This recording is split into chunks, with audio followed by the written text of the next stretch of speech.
We're going to save the pots for after we right. do the lighting situation. And I also wanted to make sure we said happy birthday to Megan Heil. It's Megan's birthday That's today. right. Megan's a big friend of the show, we think, and she's also the chair of the LPA. So happy birthday going out there to Megan. And our next guest is sitting at the bar having drinks. Jim Hocket is he is on the stakeholders. I don't know if it's called a committee or if it's called a group or what is it called, Jim? It's called a stakeholders committee, I think. Okay, and you're an expert in the lighting situation. I'm an expert, Ed. I'd use that loosely, but I've been in lighting for a while. Talk about the history of what your lighting background. I mean, I started in lighting 38 years ago, coming next week. So, as a young child, and been working for a couple of companies throughout that time. Stayed with one company for 30 years and did multiple jobs for them, from manufacturing to sales to commercial engineering, and then took a little package from them back about 7 years ago. And then now I work for a large luminaire manufacturer, the largest luminaire manufacturer in North America, actually. So okay, and the situation that we have here on Fort Myers Beach is we have one of the busiest boulevards in all of Lee County. Maybe it's the busiest bridge in all of Florida, just like the fishingest bridge in all of Florida. And there are basically no lights. It's basically pitch dark at night. And one of the main reasons for that is not only that our town manager has been horrible in getting that accomplished, it's just we have a situation with the road being so close to the beach, trying to protect the turtles. Turtle season just started. You saw our first nest yesterday. There's a juggling act going on. We're trying to get lights so that it's safe for the pedestrians and safe for the bikers and safe for everybody crossing the street, yet trying to make sure that they're not bright enough that they disorient the turtles. So this has been going on. I mean, where's Bruce Butcher when you need him? I know we both went back to the 2019 meeting and watched where Bruce was ready to move forward on a plan that was presented back then, and the council seems hell-bent on amber lights. That's just what my conclusion was. They want amber lights. And when you look at amber lights, it looks almost as if you can't really see anything more than if it was pitch black. Do amber lights work? Yes, amber lights work. Amber lights do work for the turtles. Turtles are not attracted as much to amber lights as they are to other light sources. So amber lights do work. I think so. And that's why that we specify those, and that's why the FWC specifies them along the seaward areas and perpendicular to the buildings, and it's why everyone has to kind of close their blinds, and it's a valuable resource and a valuable thing to protect the turtle. So yes, they do work. I think the question becomes, where's the delineation between where you need amber and where you don't need amber? Because we could have amber up on Summerlin. I don't think that would help the turtles a whole lot, right? So that's really the question that you have. But amber lights do work in terms of the attraction, or not as much attraction to the turtles, if that's your question. So is that the only option is to get the amber lights, or are there other options in terms of different fixtures or stuff that you can wrap around them, or the height, or what? Well, yeah, I think again the question is, where are the turtles are being affected by lighting? That's the biggest question. So the study that Ed mentioned, that was back in 2019, and I did watch that, and I did read the study, and their analysis and their pretty in-depth study identified 22 fixtures on the island out of a roughly 115 that they said that you could see. I understand the gentleman walked the beach multiple times and tried to identify where those could be seen. Out of those 22 fixtures, they had some direct source contribution to where the turtles could see those and maybe become disoriented. So his recommendation at that time was that some of those fixtures were kind of skewed. They weren't, and it was an older light source where the lamp would hang down below the fixture, and that source was being visible to them. And that's why his position was at that time that you could change those over to LED with a good cutoff. LED is a very different technology. So that's one thing that we have going on here is a technology discussion to LED. It has a very sharp cutoff, so you can really direct the light much better than you can some of those other light sources. So his point was that you could go to LED and then you wouldn't have contribution to the turtles. That was his position at that time. And you're referring to the study, the MPO study. That's correct. The Lee County Metropolitan Planning organization, which is a very long report. It was a pretty long. Did you get through all of it? I loved it. I'm a geek. I'm a lighting geek. It was great. How did you like started it? reading some of it, and it's tough for the average bear to kind of get through. So my question is why, maybe you don't want to answer this or can't answer this. Why are we still going through studies and still going through, okay, we have another consultant. I know Ray says this is really our first consultant, but when you look at the 2019 meeting, that person looked like he knew what he was talking about. He gave them options. Well, then they're getting on FPL. They don't give us options, or they're a monopoly and they don't really care. And how come we're still? To me, it looks like this town spends more time on trying to figure out how to get something set up for people that live in the water. 70 people live in the mooring field, and they're working so hard to build trailers under the bridge or find a $2 million piece of property to buy. And it just seems like this road, which is so dangerous, somebody got killed on the road because of the situation, from what Ray said during the meeting. It should be brought up every single meeting. Here's where we are. Here's some options. Here's what's going on. How about the town manager says, I went to Fort Lauderdale, I went to Sanibel, I went to every single beach town, and I got all these reports so you can see them. Instead, we don't see any of that until somebody says, oh, by the way, what's going on with the lights? Yeah, I think the problem is that there's a lot of conflicting opinions that are going on. Everybody has, there's a lot of stakeholders. It's not just us on the meeting. There's a lot of input from the turtle, the people who are really focused on the turtles, which we all are. I don't know anybody that doesn't love turtles, right. So I think that's, the first piece. And at that meeting, if you noticed on there, that was the first public comment, was a lot of people from Turtle Time and other people making really good comments about, the need to protect the turtles. Then you have people that, in the stakeholders committee that are thinking about the color of lighting. There's some other studies that have been out there talking about the color of lighting, whether it's a warm color or whether it's a medium or, those really bright 5000 K lights that you see. So you have that faction that's going on as well.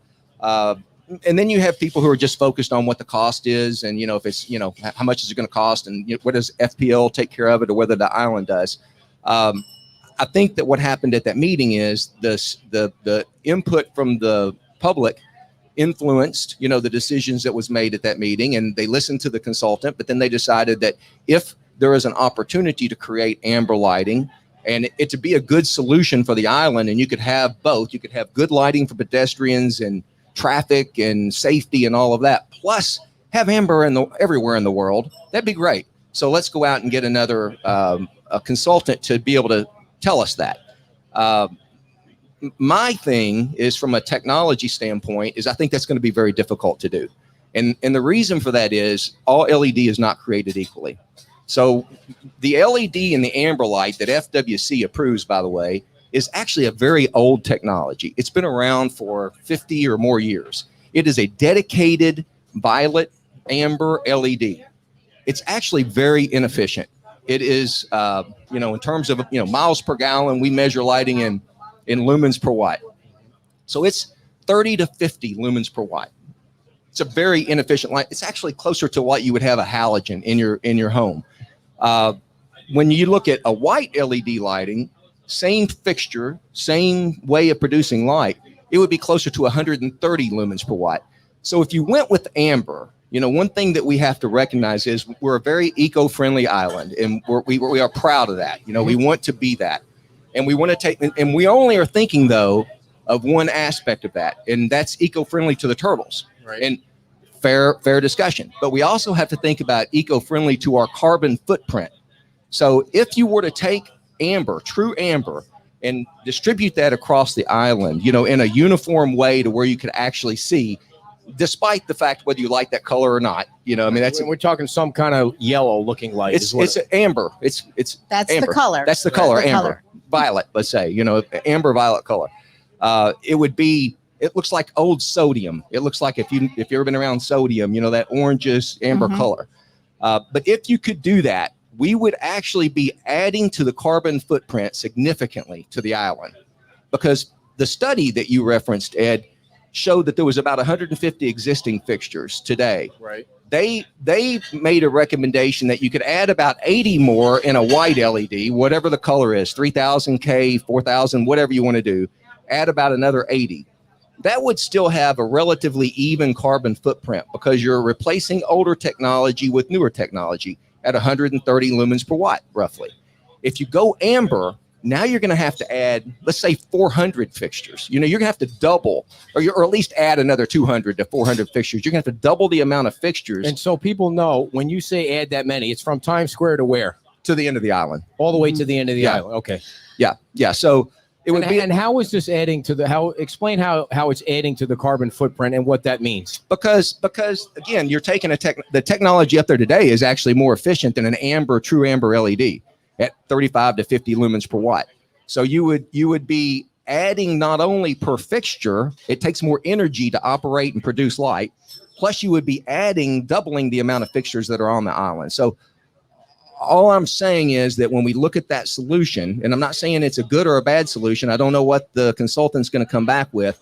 What I heard at that council meeting and what I think that I've heard since then is we want to look at, and I think what we've asked the consultant to look at is a dual light source, one that has white light and then amber light, so that you could have one during turtle season and one during non-turtle season. Sounds great, right? Who doesn't want to do that? Makes a lot of sense to me. Forget the cost. Forget the cost. It's a custom solution because no manufacturer does that. So it would be a custom solution, which anyone could do. But the challenge with that is to get amber, your design has to be based off of that lower light output. You can't produce as much light out of amber as you can out of white light. So you'd have to squeeze the fixtures in order to be able to make it work during a season of turtle season when you have amber going on. And then when it's not amber, you'd have to lower the amount of light that you got on the white light because it'd be way too much for the island. So it's a very complicated design, a very expensive design to do that.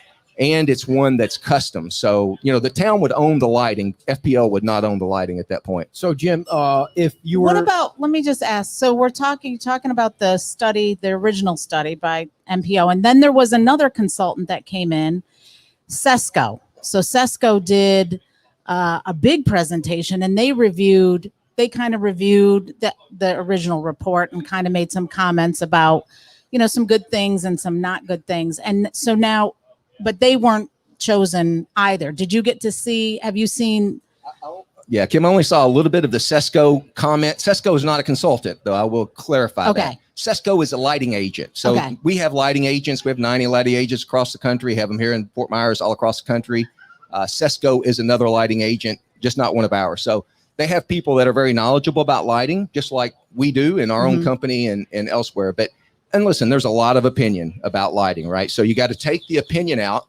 I think that, when you think about all that, it's very difficult because all that becomes confused. All the opinion and all the desires to do this or that. I'm worried about energy. I'm worried about turtles. I'm worried about the cost. I'm worried about who maintains it. You really just have to look at what the technology can do or not. Sesco will 100% agree with what I just said about amber lighting because that is just a reality of what the technology does.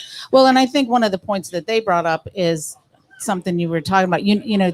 The option is to stay with FPL and their fixtures, or to go and redo everything, and the town would then own the lights and own everything. But that's certainly a much bigger cost up front, but you own it and you're not paying every month, and then you can get what you want. And I guess the question that she brought up, or the town brought, is, does FPL have other options out there that are available to meet the needs or not? And I think that that's still what they're looking for, because there's also tariffs involved and funding that could be, if they go with FPL, to make it cost effective. I mean, again, that's a little bit of opinion. We work with FPL, so I know their process, and FPL only limits the amount of fixtures because lighting is really an area you got to be careful of getting too far down into. A lot of manufacturers, a lot of them haven't been around very long. There's been a lot of lawsuits. There's been a lot of towns.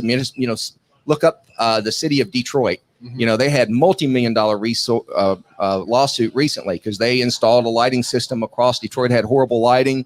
The lighting fixture started to fail. There was a bunch of lawsuits. They lost a lot of money. They got recuperated part of it.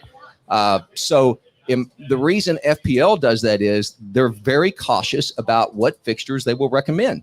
because they're liable for them. They're doing a lot of the background research and testing, for the municipalities. So I wouldn't, I think there's a lot of criticism to them. I think that some of that may be justified in the way that they communicate. I don't know, but their program's pretty good. And the fixtures they have on the program I've looked at, they're all good name brand manufacturers, including our own. They do have some amber, in certain type of areas that you would be able to use. But I think that the town owning or FPL owning, and this is strictly my opinion. I think that the town is taking a huge risk to own their own lighting, just knowing what I know about lighting and the maintenance of that lighting throughout the years. And if you use a custom solution like a dual source that I was mentioning, who's to say whether that manufacturer is number one in business, in 10 years from now? And number two, even if they are in business, how are they going to make a custom solution that they created for you in 2021?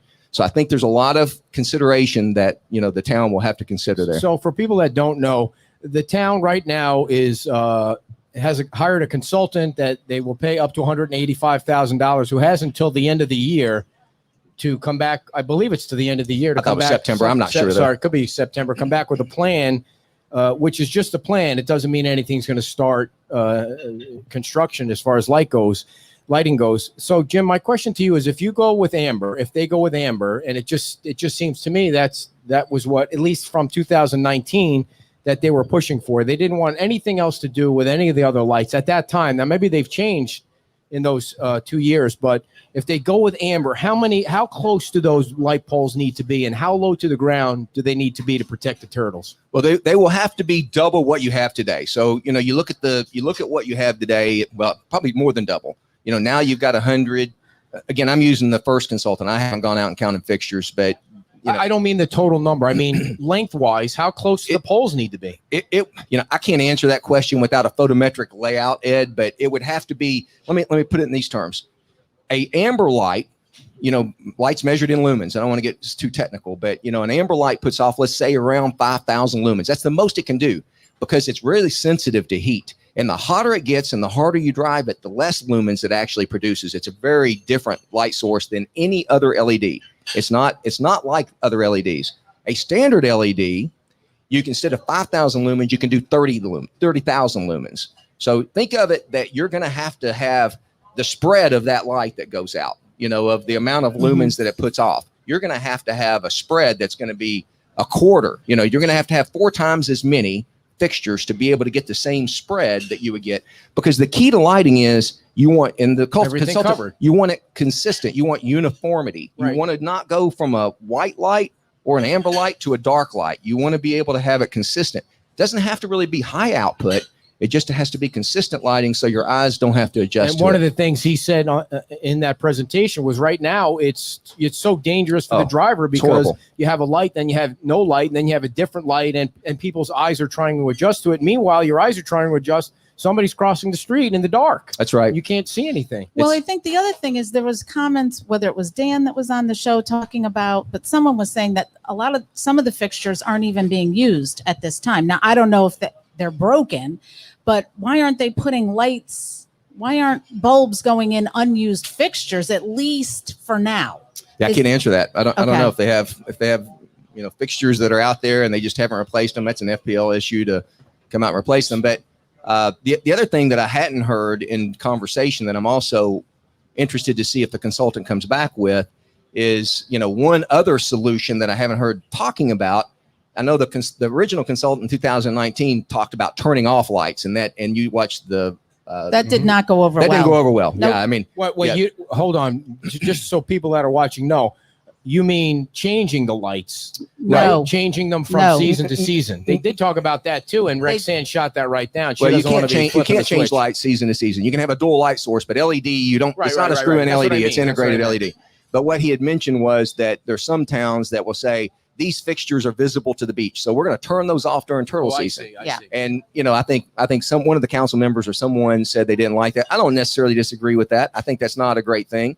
But there's another solution that FPL could do, and that would be to put them on a dimmer. We have wireless control systems that you can put a fixture in. You can control them wirelessly. So it's not only the color of light, but it's also the intensity of the light. So and that is what Dan did talk about. Yep. When he was on, talked about, being able to, that the technology is out there to be able to bring them up and bring it down. It's controlled by someone here on the beach. So if there was an emergency and you needed them, you got to crank them up. You could flash them during a period of emergency, or during the turtle season, you could lower, if you had good uniformity, let's say they designed it to a 1 foot candle, just, that amount of light that's put out. You could turn turtle season, drop it to half of that, and you would still have visibility because it's uniform. So wireless controls and dimming a whiter light, whatever color you choose, is also not a bad thought. The other question I have too, when you have all those amber lights that you need more poles, I think everybody knows you need more poles. There are so many businesses and driveways along Estero Boulevard right now. Is it even possible to put enough poles up so that you have enough lighting at night without blocking a driveway or rearranging the sidewalks to the point where the light is continuing all the way down the road? It's a good question. I don't know that there is for amber. Sorry. Yeah. What was that? Because you said good question. Yeah, well, that's our little game that I've got a good question. I thought we were getting another drink. I wasn't sure. I think that for a wider light that has more output and more distribution, I think the answer to that is yes. On the poles that you have, you might have to add a few poles, but it would be minimal, and I don't think the cost associated with that would be more. And one advantage, by the way, we have, I think, on the island is, you think about this. When you think about the turtles, you put the poles; they're on the Gulf side, so they're directing light away from the turtles. Yeah. So think about what the situation would be if the lights were on the other side and we were directing them there. So it's an advantage that we have, but I don't think you'd have a problem on the pole situation with the white. I think you raise a good point. If you go amber and now your density has to be much greater, that'll be something the consultant has to look at. I might be simplifying this more, and I certainly don't need $185,000 to come up with this, but we have an FPL light in the middle of our yard in the front. And it was bright. It's very bright because we want it to be bright on the road, but it was also so bright that the neighbors in the neighborhood behind us they lodged a complaint. So FPL came out and they put a shield on the back of the light, and it was like total darkness on that side. How come you can't come up with something that doesn't cost $10 million, that is an LED light that has a shield to the point where you use a dimmer, but the shield covers enough of the light that it shines down to keep people safe, and it never, ever goes behind toward the turtles? Ring that bell again, Ed, because that's another great question. And I'll tell you the difference, because probably the light that you have at your house is not an LED, first of all.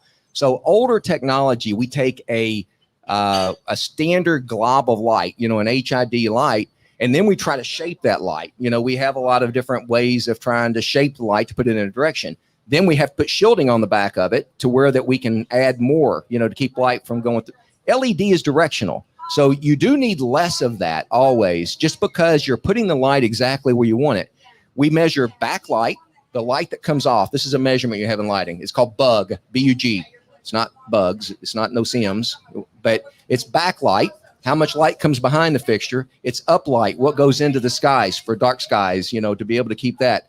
And then it's glare. How much glare do you get? Which angle is the light fixed? So if you can get a good fixture that's got a good bug rating, you typically don't need shielding. However, we do still have shielding for LED lights. So if you have one area that no matter what you did, because it was too high or whatever, you still had visibility, you could shield the back of it and keep the turtles from being able to see it. But I guess I'm confused as to why you can't come up with a fixture. Not you, but why there isn't a fixture. It's a unique situation, it seems, because it's still dark at night, where the light shines on the road and 100% is black behind it. You can. That's what I'm saying. So then why is it so complicated then? It's not complicated.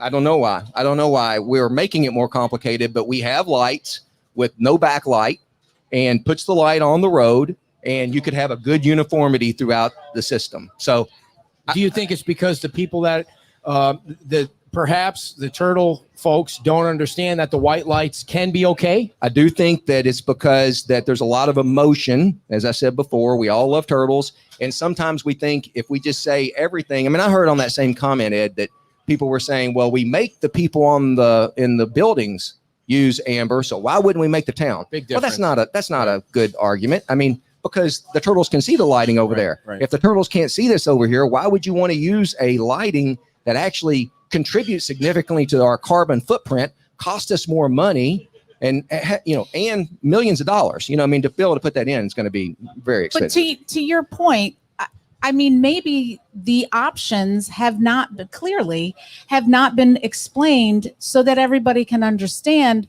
what they are and how that will be. I mean, that's the thing. I mean, the folks, and there's many folks besides the organizations that love the turtles. So I think it is incumbent on whoever's presenting to fully explain things so that they know the options. That's why you have a $200,000 town manager who's supposed to go out and get all the information that he can bring back to the town council so they can see it. Instead, he just sits there with his thumb up his nose, figuring how many people are going to vote one way or the other way just to keep his job until he's ready to go to Belize after his contract runs out, or hopefully he gets fired before that. But isn't that his job? His job is to go out to all these different municipalities or to work with FPL, because his legacy will be he came into office, or he came to Fort Myers Beach without lights, and he's going to leave without lights, because there's no way those lights are going to be built with him as the town manager. And that should be the number one priority. It's so unsafe out there. It is so unsafe. And yet it's just seems like, oh, by the way, what's going on with the lights? Well, did you want me to bring FPL in? I mean, it's almost criminal to me that isn't the top priority for that council. I agree, Ed. I mean, and I also agree with Kim. Thank you. I do, because I think that you're welcome. I think that the well-intentioned folks, don't understand. There's always pluses and negatives of every decision. And right now it's just a matter of taste. What do I like? Do I like this or that? And and there's an old saying: in a matter of taste, there is no dispute. Well, I can't argue if you want this over here. But what I can do is say, if you want amber, and by the way, I don't know if you know why you have to have amber on a road that's going to be shining just on the road and not on the dunes, then here are the trade-offs. Here's the cost. Here's what's going to happen to the island. Here's the way you see lighting through that type of an older technology light source. Again, don't confuse that with LED that we use in other lighting. A limited bandwidth LED amber is not the same. Totally two different technologies. It's apples and oranges.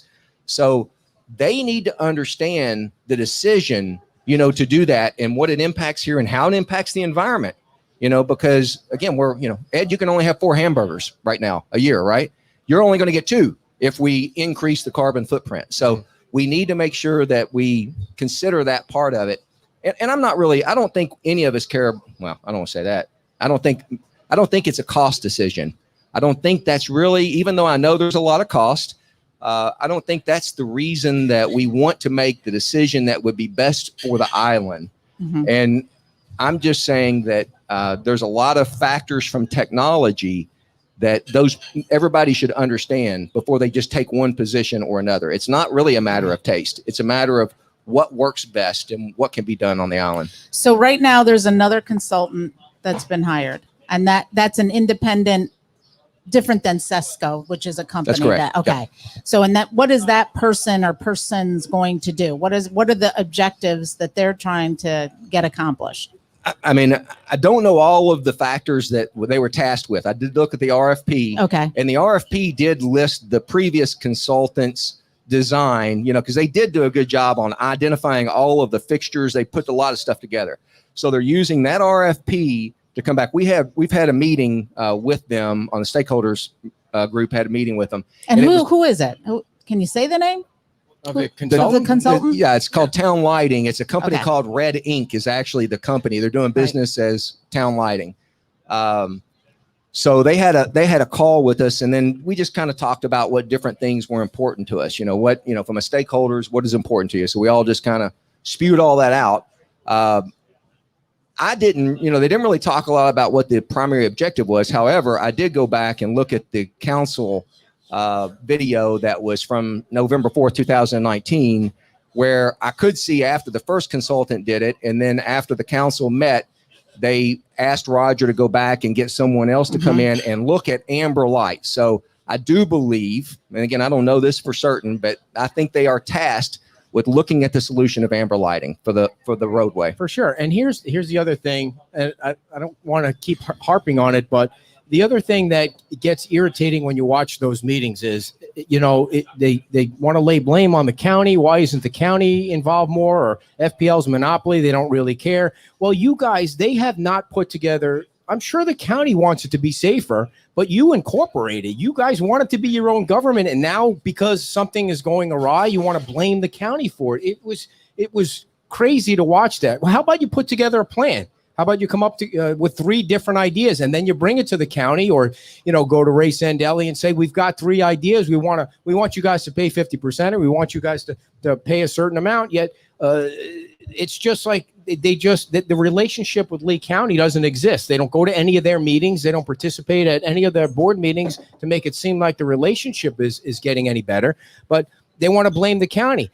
And so come up with a plan. And here we are again with another consultant. I know Ray will say this is really the first consultant, but whatever. I mean, you can't really blame it on Lee County. You're incorporated. This is your town. Come up with an idea to fix it before you blame it on Lee County or blame FPL for being. I know, but when you watch, you folks, you have to watch the 2019 meeting, because that really it told a big story at that meeting. You can really see there was some confusion, but they really felt like the only way to go is amber lighting at the time. Now it's been 2 years, so maybe they've changed things, or maybe they'll find out. So the question I have for you. All right, but I don't think it was that I think my impression of that meeting was that they were expecting to get another option besides the white lighting, and I'm probably using the wrong terminology, but they wanted to have that as an option, and that wasn't provided by that engineering company, but they weren't tasked with that either. Right. In defense of them, that was not what they were asked to do. They were asked to give. My conclusion from that meeting was they wanted amber lights. I think they wanted to be able to have the information to consider it, and I think it was because maybe they don't really understand the technology. Perhaps you can do it without amber lights, and you don't have to. How many millions of dollars would it cost to install amber lights to the point where it's safe on Estero Boulevard? Well, according to their report, it would be 688 fixtures and approximately 7.7 million. That was in that MPO report. So that's why another reason why it's important to pay attention. Your taxes will go up. I mean, where's that money coming from? Yeah, I mean, I think that the reason that they did that is they listened to the people. You asked the public to come in and talk to the council. The public did come in. They represented pretty strongly at that meeting, with Turtle Time and other people. Sure. They have a great voice to be able that should be considered. The flip side of that argument is that you had a consultant there, and this guy really does know what he's talking about. I mean, he's done a lot of lighting, and he had one proposal that, working through FPL, that would have been pretty much of a net zero cost, to the island. But, they want to look at another solution with amber. So I think that's, why we are where we are right now. And, maybe they'll come up with something that, is going to totally blow me away. But I think that what we're going to find is that amber's hard.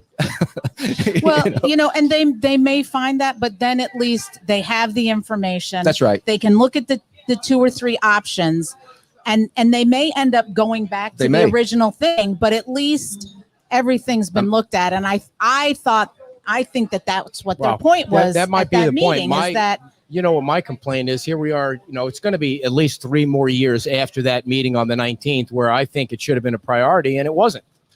Well, you also had COVID in there. The other thing that I hope that, depending on what decision is made and, what the consultant recommends, and then what we end up going with, if we do go with a similar solution to what the original consultant recommended, they did have a lot of incentive from FPL, from a carbon footprint incentive, and that was paying for most of it.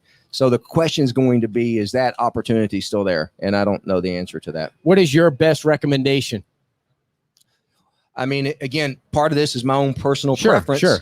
But I really think that my personal preference would be pretty much going to what the option 2 was from the original consultant, because I just know the technology limitations of doing a true amber across the island. So replacing all of the fixtures with a good LED light source with high cutoff, maybe shielding in the areas where you identify any potential to get to the dunes. lowering the total carbon footprint of the island, by the way, when you do that, adding those other fixtures that you would need. So he said you would need to add about 85. You could add 85, still have probably lower carbon footprint. You should be able to do that with no impact to the turtles. That's my ideal situation of what I would like to see possible. And then argue the color again, because there's people that like 3000K, there's people that like 4000K, whatever. I don't really care. What is it feasible to test a couple of lights, not during turtle season, but during the off season, where you take that option and you have a couple of the poles and you're testing that out? Is that a possibility at all, rather than? I mean, you can put lights in anytime you want, Ed. Sure. So I mean, yeah, I mean, again, putting a couple lights in, they're going to look great. They're going to be white. They're going to look great as long as they're spaced properly. They're going to have good uniformity. Being able to see through light is the other thing. So it is true that the higher the light color temperature, the higher it gets, the brighter it gets, the closer it gets to what we see outside in daylight, the better our eyes see through it. So that is also a factor. I think I sent you a picture of an amber lighting that we're doing up in the St. Pete area right now. And, it's hard to see through that lighting. It's just not quite the same. So when it's necessary for turtle habitat, we should do it. When it's not necessary, when you can do it in other ways, then the more responsible decision is to do other lighting. Let me see if I have that light so Do you people think can see that there Is needs- that the light there? Hold on, dear.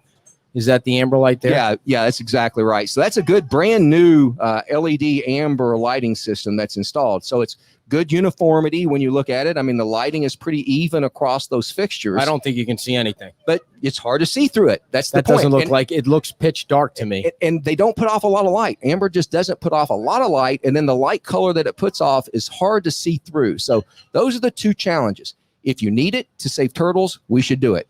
If you can do it in other ways, we should do it in other ways. That's my opinion, Dan. What is your prediction on when we'll actually see lights on Estero Boulevard?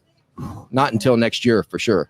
At best case, 2022, and that's if we can make a decision after the consultant comes back. And if we do a solution that's got some standard off the shelf with FPL, it'll happen pretty quickly. If it's a custom solution where a manufacturer has to develop something, and then 2022 is best case scenario. Any other questions, dear? I don't think so. When is your next stakeholders meeting?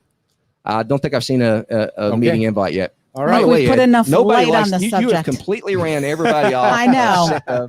I think it's kind of in between. Okay. Well, Jim, thanks so much. Unless you You think bet. we missed anything. I think you All hit right, it all man. good. Thanks a lot. Jim Thank you, Hocket, guys. everybody. Big hand for Jim for coming on. We appreciate Jim telling us all about the lights. And dear, you're going to read about the pots. Well, you know what I do. Stand by, everybody. We'll be back with some trivia in a second. All right. So you're going to go to the restroom? You're going to go to the potty? Well, those pots are not what we're talking about. We're talking about beach pottery. I don't need to move on there. 1780 San Carlos Boulevard.